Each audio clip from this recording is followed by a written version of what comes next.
बिस्मिल्लाहिर्रहमानिर्रहीम। अस्सलाम वालेकुम रहमतुल्लाहि वबरकातुहू। अज़ीज़ तलबा, उम्मीद है खैरियत से होंगे। जमात दाम फेडरल बोर्ड की नई Urdu book national book foundation की उसके गज़ल नंबर 1 के सवाल जवाब आपके सामने। याद रखिएगा, सवाल जवाब आप गज़ल नज़म के कर सकते हैं ताकि आपके कोई भी शेर से सवाल आ सकते तो आप लिखने के काबिल हो सकें।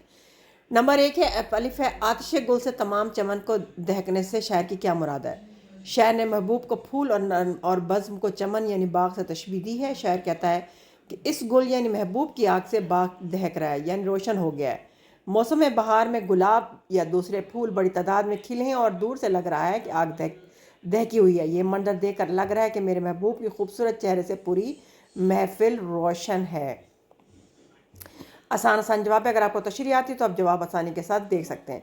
शायर के दिल ने किस किस्म के चलन सीख लिए हैं? शायर के दिल ने महबूब के चलन सीख लिए हैं से मुराद है तौर तरीके। महबूब के हसीन होने के गरूर से इसने हैरत और महबूब की शौक़ी यानी शरारत से बेकरारी सीख ली है।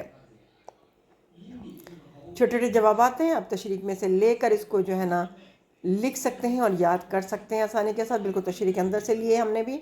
शायर ने अपने कलाम में नसीम और मीर के कलाम की किन खूबियों का जिक्र किया है? शायर ने अपने कलाम में नसीम की सी शीरनी यानी मिठास और मीर का सा सोज़ो गुदास यानी रंजो गम की कैफियत का जिक्र किया है। ये जिम जवाब था। अब नेक्स्ट सवाल पे आते हैं। इसके हिस्से पे चश्मे यार की जादू निगाहों का अंजमन पर क्या असर होता है? चश्मे यार की जादू निगाहों से पूरे अंजमन अपने होश आवाज़ खो बैठती है। इन महबूब की नज़र जिस पर पड़ती है वो इसके जादू के ज़ेर असर आ जाता है। इसको स्क्रीनशॉट बेशक ले लीजिए या सुन के जो लिखते जाएं वो भी आपके लिए आसानी हो जाएगा।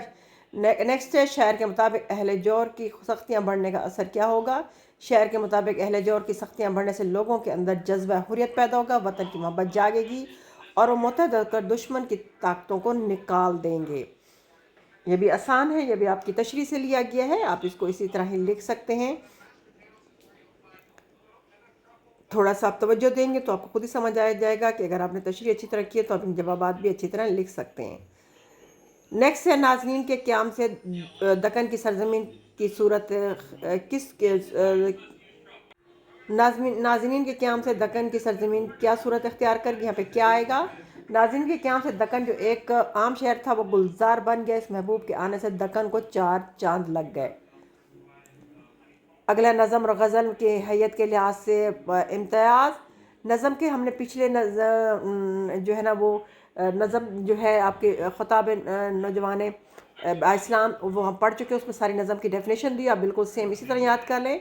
अब मैं गज़ल आपको बताती हूँ। गज़ल अरबी लफ्ज़ है। गज़ल के मानी औरतों से या औरतों की बातें करना। और जब हिरन जब खौफ से दर्दनाक चीख मारता है तो उसे भी गज़ल कहते हैं। गज़ल शायरी की वो किस्म है जिसमें हुस्न इश्क की मुख्तलिफ़ कैफियत का जिक्र किया जाता है, लेकिन आजकल के मज़ामीन के अतबार से गज़ल इंसानी ज़िंदगी के कमो बेश हर पहलू का अहाता करती है। यानी इंसानी ज़िंदगी किसी भी हिस्से पर गज़ल लिखी जा सकती है। इसमें अब मुकर्रर नहीं है कि आपने मोहब्बत के बारे में लिखा है, किसी ज़िंदगी का कोई हिस्सा ले लिया जाए, आप उसके मुताबिक आप गज़ल लिख सकते हैं। ये 2 नंबर का सवाल है, इसको अच्छी तरह कीजिएगा। गज़ल का हर शेर इकाई होता है यानी अकेला होता है और पूरी गज़ल एक बहर में होती है। गज़ल का पहला शेर मतला कहलाता है जिसके दोनों मिसरे हम काफ़ी हम रदीफ़ होते हैं। दीगर अशार का दूसरा मिसरा हम रदीफ़ होता है। गज़ल का आखिरी शेर मक्ता कहलाता है जिसमें शायर अपना तखल्लुस इस्तेमाल करता है। बस आपके लिए इतना ही काफ़ी है। गज़ल नज़म में फ़र्क, इसको अच्छी तरह पढ़ लीजिए क्योंकि ये 2 नंबर का सवाल अक्सर दोहराया गया है।